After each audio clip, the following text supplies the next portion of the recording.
এবার হিজবুল্লাহর সঙ্গে পাল্টাপাল্টি হামলা, ইসরায়েলে জরুরি অবস্থা ঘোষণা। আরো বিস্তারিত জানিয়ে দিব। এদিকে ইসরায়েলে ৩২০টি ক্ষেপণাস্ত্র ছুড়ল লেবাননের প্রতিরোধ যোদ্ধারা। আবারও ইউক্রেনকে আরো $১২৫ মিলিয়ন সামরিক সহায়তা দিচ্ছে যুক্তরাষ্ট্র। এদিকে ক্রুশকে যুক্তরাষ্ট্রের আব্রাহামস ট্যাঙ্ক ধ্বংস করেছে রুশ সেনারা। আরো জানিয়ে দিব। এবার যুদ্ধ এখন রাশিয়ায়, বললেন জেলেনস্কি। এদিকে রাশিয়ার অভ্যন্তরে রাতভর হামলা, ইউক্রেনীয় বাহিনীর নিহত অন্তত ৫ জন।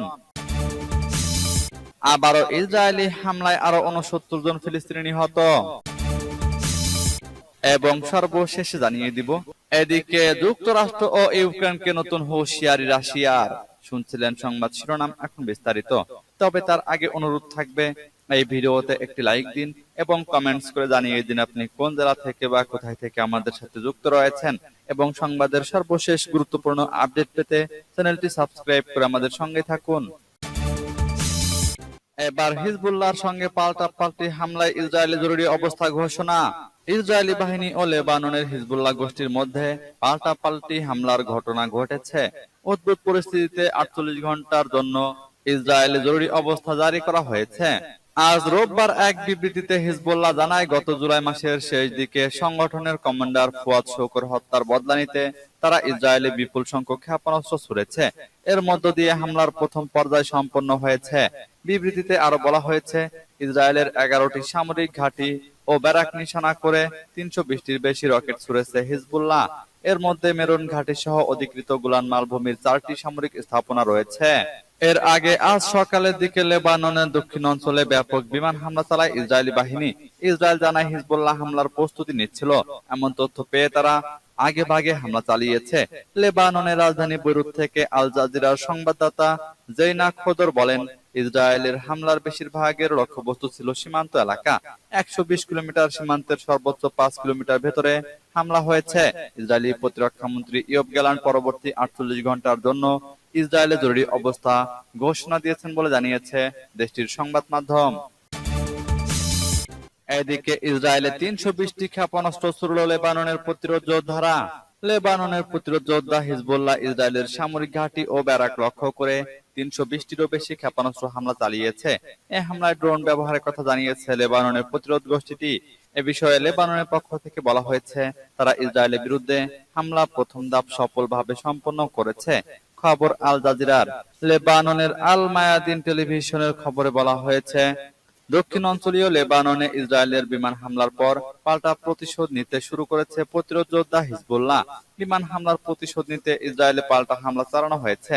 মাদিন টেলিভিশনের খবরে বলা হয়, লেবাননের পশ্চিমাঞ্চলীয় এলাকা আল জালিল থেকে ইসরায়েলের একাধিক অঞ্চলে ৭০টি ক্ষেপণাস্ত্র হামলা চালিয়েছে হিজবুল্লাহ। এতে বলা হয়, ক্ষেপণাস্ত্রগুলো ইসরায়েলের পশ্চিম গ্যালিলি গভীরে আঘাত হেনেছে।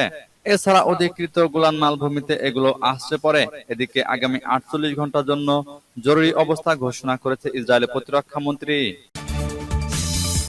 আবারও ইউক্রেনকে আরো $১২৫ মিলিয়ন সামরিক সহায়তা দিচ্ছে যুক্তরাষ্ট্র। ওয়াশিংটন শুক্রবার ইউক্রেনের জন্য $১২৫ মিলিয়ন সামরিক সহায়তার একটি নতুন প্যাকেজ ঘোষণা করতে পারে বলে জানিয়েছে বার্তা সংস্থা এপি। ওয়াশিংটন ইউক্রেনের জন্য $১২৫ মিলিয়ন সামরিক সহায়তার একটি নতুন প্যাকেজ ঘোষণা করতে পারে বলে জানিয়েছে বার্তা সংস্থা এপি। বেনামি সূত্রের বরাত দিয়ে এক প্রতিবেদনে বলা হয়েছে, নতুন এই প্যাকেজের মধ্যে বিমান প্রতিরক্ষা ক্ষেপণাস্ত্র, high mobility artillery rocket system, javelin anti tank অস্ত্র, কাউন্টার ড্রোন এবং কাউন্টার ইলেকট্রনিক যুদ্ধ ব্যবস্থা এবং অন্যান্য সরঞ্জাম। এর সঙ্গে ১৫৫ মিলিমিটার এবং ১০৫ মিলিমিটার আর্টিলারি শেলও অন্তর্ভুক্ত থাকতে পারে। এর আগে হোয়াইট হাউসের স্ট্র্যাটেজিক কমিউনিকেশন বিষয়ক জাতীয় নিরাপত্তা পরিষদের সমন্বয়ক জন কির্বি ১৫ই আগস্ট বলেছিলেন, ওয়াশিংটন আগামী সপ্তাহের মধ্যে ইউক্রেনকে একটি অতিরিক্ত সামরিক সহায়তা প্যাকেজ দেওয়ার পরিকল্পনা করছে। তার আগে মার্কিন সংবাদপত্র পলিটেকো এ বিষয়টির সঙ্গে ঘনিষ্ঠ ব্যক্তিদের উদ্ধৃতি দিয়ে জানায় যে, যুক্তরাষ্ট্র ইউক্রেনকে joint air to surface stand off ক্ষেপণাস্ত্র দেওয়ার জন্য উন্মুখ, যদিও এখনো কোনো চূড়ান্ত সিদ্ধান্ত নেওয়া হয়নি। তবে এ বিষয়ে হোয়াইট হাউসের ডিপার্টমেন্ট অব স্টেট এবং ডিপার্টমেন্ট অব ডিফেন্স থেকে কোনো মন্তব্য পাওয়া যায়নি। সূত্র তাস নিউজের। এদিকে ক্রোসকে যুক্তরাষ্ট্রের আব্রাহামস ট্যাঙ্ক ধ্বংস করেছে রুশ সেনারা। ক্রোসকে সীমান্ত পেরিয়ে ঢুকে পড়া ইউক্রেনের সেনাবাহিনীর বিরুদ্ধে প্রতিরোধ গড়ে তুলেছে রাশিয়া। দেশটি দাবি করেছে তাদের সামরিক বাহিনী মার্কিন নির্মিত একটি আব্রাহামস ট্যাঙ্ক ধ্বংস করেছে। আগেও ইউক্রেন যুদ্ধে যুক্তরাষ্ট্রের আব্রাহামস ট্যাঙ্ক ধ্বংস করেছে রুশ সেনারা।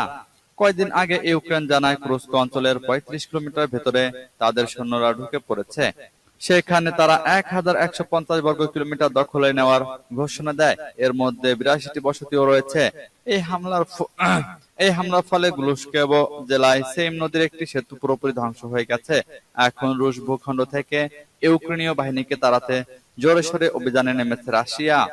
টেলিগ্রাম চ্যানেলে মেজর জেনারেল পদমর্যাদার এক রাশিয়ান কর্মকর্তা বলেন, এখন পর্যন্ত ফ্রন্টলাইনে আমাদের জন্য সবকিছু খুব ভালো এবং সবকিছু নিয়ন্ত্রণে রয়েছে। আমরা ওদের পিকআপ ট্রাক এবং একটি আব্রাহামস ট্যাঙ্ক সহ প্রায় 10টি সামরিক যন্ত্রপাতি ধ্বংস করেছি। প্রতিরোধের মুখে ইউক্রেন সেনারা কোনো সক্রিয় যুদ্ধ অভিযানের চেষ্টা করেনি। এবার যুদ্ধ এখন রাশিয়ায়, বললেন জেলেনস্কি। ইউক্রেনের প্রেসিডেন্ট ভলোদিমির জেলেনস্কি বলেছেন, ইউক্রেনকে ধ্বংস করতে চেয়েছিল রাশিয়া, কিন্তু যুদ্ধ এখন তাদের বাড়িতে প্রত্যাবর্তন করেছে। ইউক্রেনের স্বাধীনতা দিবসে এক ভিডিও বার্তায় তিনি একথা বলেন। জেলেনস্কি রুশ সীমান্ত এলাকা থেকে ওই ভিডিও বার্তা দেন। ৬ আগস্ট থেকে রাশিয়ার ভেতরে কুরস্ক এলাকায় হামলা চালাচ্ছে ইউক্রেন। জেলেনস্কি বলেন, ইউক্রেন আবার চমক দিয়েছে। তিনি বলেন, রাশিয়া এবার বুঝবে প্রতিশোধ কি। জেলেনস্কি ভিডিও বার্তায় বলেন, ২০২২ সালের ফেব্রুয়ারিতে ইউক্রেনে হামলা চালিয়ে রাশিয়া আমাদের ধ্বংস করতে চেয়েছিল, কিন্তু আজ আমরা ইউক্রেনের ৩৩তম স্বাধীনতা দিবস উদযাপন করছি। শত্রুরা আমাদের দেশে যা নিয়ে এসেছিল তা এখন তাদের বাড়িতে ফিরে এসেছে। এদিকে যুক্তরাষ্ট্রের পক্ষ থেকে ইউক্রেনকে আরো সহায়তা করার কথা বলেছেন প্রেসিডেন্ট জো বাইডেন। যুক্তরাষ্ট্রের পক্ষ থেকে নতুন করে $১২.৫ কোটি মার্কিন ডলারের সামরিক সহায়তা দেওয়া হবে। এদিকে কুরস্কে হামলা আরো বাড়িয়েছে ইউক্রেন। রাশিয়ার পক্ষ থেকে বলা হচ্ছে, তারা ইউক্রেনের বেশ কিছু ড্রোন ভূপাতিত করেছে। রাশিয়ার পক্ষ থেকে ভোরোনজ এলাকায় জরুরি অবস্থা জারি করা হয়েছে। এদিকে রাশিয়ার অভ্যন্তরে রাতভর হামলা ইউক্রেনীয় বাহিনীর, নিহত অন্তত ৫ জন। রাশিয়ার অভ্যন্তরে রাতভর হামলা চালিয়েছে ইউক্রেনীয় বাহিনী। এতে অন্তত ৫ জন বেসামরিক ব্যক্তি নিহত হয়েছেন। আহত হয়েছেন আরো ১২ জন। স্থানীয় সময় শনিবার দিবাগত সীমান্তবর্তী বেলগরদ অঞ্চলে এই হামলা চালানো হয়। রবিবার সকালে টেলিগ্রাম বার্তায় এ তথ্য জানান আঞ্চলিক গভর্নর ব্লাসিস্লাভ গ্লাদকভ। তিনি বলেন, অত্যন্ত দুঃখজনক ঘটনা। শত্রুপক্ষের গোলাবর্ষণে ৫ জন বেসামরিক মানুষ নিহত হয়েছেন। আহত হয়েছেন আরো ১২ জন। তাদের মধ্যে ৩ জন অপ্রাপ্ত বয়স্ক। শনিবার ভিডিও বার্তা দিয়েছেন ইউক্রেনের প্রেসিডেন্ট ভলোদিমির জেলেনস্কি।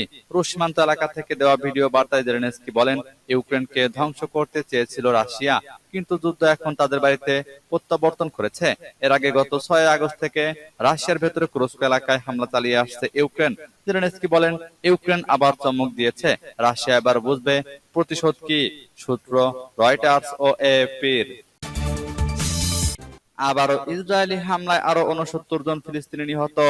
বৃহস্পতিবার রাত থেকে শনিবার সকাল পর্যন্ত গত ৪৮ ঘন্টায় গাজায় ইসরায়েলি হামলায় আরো ৬৯ জন ফিলিস্তিনি নিহত হয়েছেন। এ সময় আহত হয়েছেন আরো ২১২ জন। গাজার স্বাস্থ্য মন্ত্রণালয় এক বিবৃতিতে এ তথ্য জানিয়েছে। বিবৃতিতে বলা হয়, গত বছরের ৭ অক্টোবর থেকে গাজায় ইসরায়েলি সামরিক আগ্রাসনে এ পর্যন্ত ৪০,৩৩৪ জন নিহত এবং ৯৩,৩৫৬ জন আহত হয়েছে। এছাড়া হাজার হাজার ফিলিস্তিনি মৃত এবং আহত অবস্থায় এখনো ধ্বংসস্তূপের নিচে পড়ে আছে। প্রয়োজনীয় চিকিৎসা সেবা এবং নাগরিক প্রতিরক্ষা কর্মীরা তাদের কাছে পৌঁছতে পারছে না। ইসরায়েলি বাহিনী অবরুদ্ধ গাজায় ১০ মাসেরও বেশি সময় ধরে নজিরবিহীন এবং তীব্রভাবে বিমান হামলা, স্থল আক্রমণ এবং গানবোট থেকে আক্রমণ অব্যাহত রেখেছে, যার ফলে হাজার হাজার মানুষ নিহত এবং নিখোঁজ হয়েছে। দখলদার বাহিনীর আক্রমণ গুরুতর অবকাঠামোতে ব্যাপক ধ্বংসযজ্ঞ ঘটিয়েছে। সে সঙ্গে পানি, ওষুধ ও জ্বালানি সরবরাহের উপর ইসরায়েলের নিষেধাজ্ঞার কারণে উপত্যকা জুড়ে অভূতপূর্ব মানবিক বিপর্যয় ঘটেছে। সূত্র আল জাজিরার। এদিকে যুক্তরাষ্ট্র ও ইউক্রেনকে নতুন হুঁশিয়ারি রাশিয়ার। যুক্তরাষ্ট্রে রাশিয়ার রাষ্ট্রদূত আনাতোলি আন্তনভ হুঁশিয়ারি দিয়ে বলেছেন, রুশ সীমান্তবর্তী অঞ্চল কুরস্কে কিয়েভের বাহিনীর অনুপ্রবেশের প্রতিক্রিয়া জানাবে রাশিয়া এবং প্রতিক্রিয়াটা বেশ কঠিনই হবে। রুশ বার্তা সংস্থা তাস নিউজের এক প্রতিবেদনে এ তথ্য জানানো হয়। যুক্তরাষ্ট্র ও ইউক্রেন সরকারের উদ্দেশ্যে আনাতোলি আন্তনভ বলেন, আমি আপনাদের আন্তরিকভাবে জানাচ্ছি যে রুশ প্রেসিডেন্ট এ ব্যাপারে সিদ্ধান্ত নিয়েছেন এবং আমি দৃঢ়ভাবে নিশ্চিত যে তুরস্ক অঞ্চলের ঘটনার জন্য দায়ী সবাইকে কঠোর শাস্তি ভোগ করতে হবে। ইউক্রেনীয় বাহিনী গত 6 আগস্ট তুরস্ক অঞ্চলে একটি বড় ধরনের আক্রমণ শুরু করে।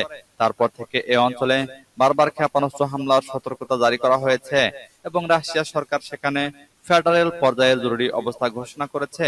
এ বিষয়ে রাশিয়ার প্রথম উপপ্রধানমন্ত্রী ডেনিস মান্টুরভ জানিয়েছেন, সীমান্তের কাছাকাছি বিপজ্জনক এলাকা থেকে প্রায় 1,15,000 মানুষকে পুনর্বাসিত করা হয়েছে। তুরস্ক অঞ্চলের অন্তর্বর্তীকালীন গভর্নর অ্যালেক্সি স্মিরনভ বলেছেন, তুরস্ক অঞ্চলের সীমান্ত বরাবর 1,33,000-এরও বেশি মানুষ তাদের বাড়িঘর ছেড়েছে। ইউক্রেনের হামলার ফলে তুরস্ক অঞ্চল ছেড়ে যাওয়া বাসিন্দাদের জন্য রাশিয়ার 29টি অঞ্চলে অস্থায়ী আবাসন কেন্দ্র খোলা হয়েছে।